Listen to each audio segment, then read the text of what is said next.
Assalamualaikum wabarakatuh. Okay, hari ni saya nak bentang tajuk kanta. Okay, kanta ni dia terbagi pada dua. Kita ada kanta cekung dengan kanta cembung.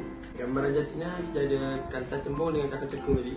Ikut kanta cembung, Sina selari akan menumpuk bila dia melalui kanta cembung. Maksudnya dia pergi ke kanta cembung, kanta mata kan, apapun ataupun satu cahaya tu, dia akan pergi ke kanta cembung. Lepas tu dia akan menumpu di titik fokus. Untuk kanta cekung, Sina selari dia akan mencapah bila melalui kanta cekung. Maksudnya, bila satu cahaya tu dia masuk kanta cekung, dia akan mencapah dan masuk ke dalam titik fokus. Jadi macam dia pergi, kalau dulu kat muka surat 28 tu, cahaya tu akan dia macam dimantul balik ke dalam titik fokus. Sebenarnya kita akan masuk ke lintasan sinar melalui kanta. Untuk kanta cembung, langkah pertama, sinar cahaya dari objek akan selari dengan paksi utama dan dibiaskan melalui titik fokus. Langkah kedua pula, sinar yang melalui pusat optik bergerak lurus tanpa membengkok. Jadi dia akan lalu ke titik optik yang pusat O. Seterusnya, langkah ketiga pula, sinar yang melalui titik fokus dibiaskan selari dengan paksi utama. Dia akan melalui titik fokus, masuk ke dalam kanta dan terus selari dengan garisan titik fokus. Imej akan terbentuk, terbalik, mengecil dan serongsang. Seterusnya, lintasan sinar untuk kanta cekung. Langkah pertama, sinar cahaya dari objek yang selari dengan paksi utama dibiaskan seolah-olah dia datang dari titik fokus. Maksudnya dia terletak pada bahagian yang sama dengan sinar tuju. Dia pergi masuk titik kanta cekung, lepas tu dia akan dibias ke sana. Tapi dia akan ada satu titik fokus yang terletak pada bahagian yang sama, tapi dia sinar tuju. Maksudnya macam dia buat macam satu mantul balik lah, maksudnya mantul balik. Yang kedua, sinar yang melalui pusat optik bergerak, dia tegak tanpa membengkok. Maksudnya dia pergi masuk ke dalam titik optik, tegak ke bawah terus. Dia terus pergi tegak. Langkah ketiga pula, sinar yang melalui titik fokus, dia akan dibiaskan selari dengan paksi utama. Macam tadi aku ajar, dia masuk dalam titik fokus F, lepas tu dia akan dibiaskan selari dengan paksi utama. Dia tegak terus. Seterusnya adalah pembesaran linear, iaitu nisbah saiz imej kepada saiz objek.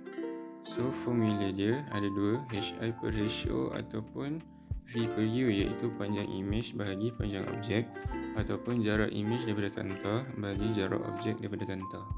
So kira dapat jawapan, kalau jawapan sama dengan 1, maksudnya imej sama saiz. Kalau besar daripada 1, maksudnya imej membesar. Kalau jawapan kecil daripada 1, maksudnya saiz imej mengecil. Untuk pembesaran linear ni dia tak ada unit. Seterusnya adalah kuasa kanta, iaitu power. Formula dia ada dua, sama ada dalam meter ataupun sentimeter. Kalau dalam meter, 1 per F.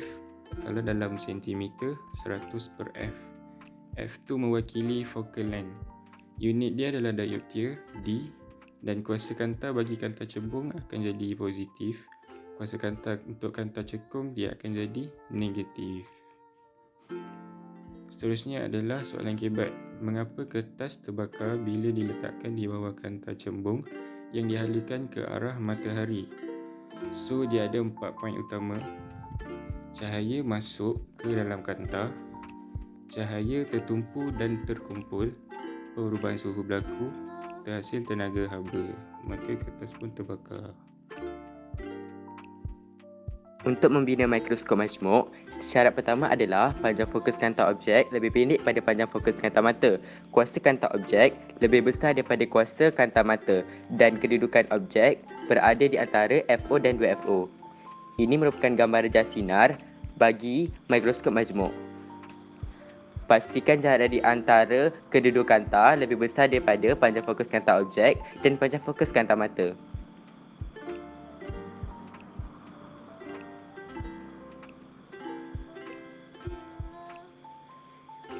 Ini merupakan gambar rajah sinar bagi mendapatkan imej pertama. Dengan menggunakan dua kaedah lintasan sinar, anda akan mendapat imej pertama dan pastikan imej pertama yang terbentuk itu perlu panjang daripada panjang fokus kanta mata. Ciri-ciri imej pertama yang terhasil adalah nyata, songsang dan membesar. imej pertama yang terhasil akan menjadi objek bagi kanta mata. Dan dengan menggunakan dua kaedah lintasan sinar, anda akan mendapatkan imej terakhir yang mempunyai ciri-ciri maya, songsang dan membesar.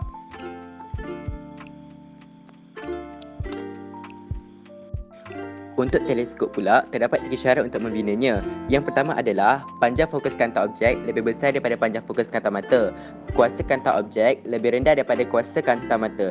Dan pelasan normal, iaitu jarak di antara kanta mata dan kanta objek adalah hasil tambah panjang fokus kanta objek dan panjang fokus kanta mata.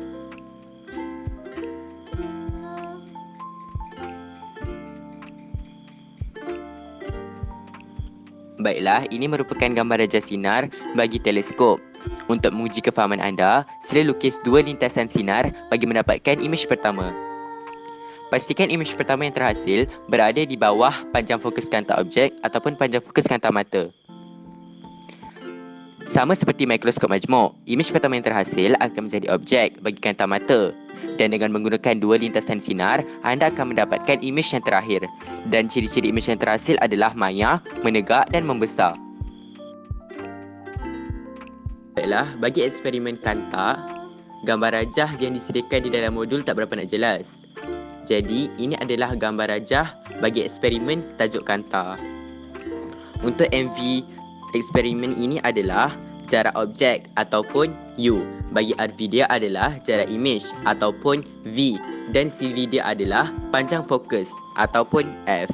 Okay guys, gambar rajah ni sebenarnya adalah salah satu cara untuk anda mengetahui ciri-ciri imej yang terhasil dengan lebih mudah tanpa menggunakan lintasan sinar. Baiklah, pada kedudukan F, N adalah nyata, M adalah maya, S adalah songsang, T adalah tegak. Pada kedudukan 2F itu, K adalah kecil, SS adalah sama saiz dan B adalah besar.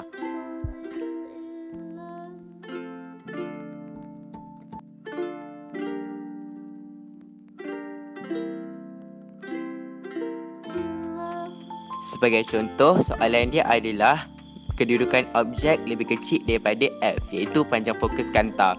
Jadi, semua anak panah yang menunjukkan kedudukan objek adalah ciri-ciri imej yang terhasil, iaitu maya, tegak dan membesar.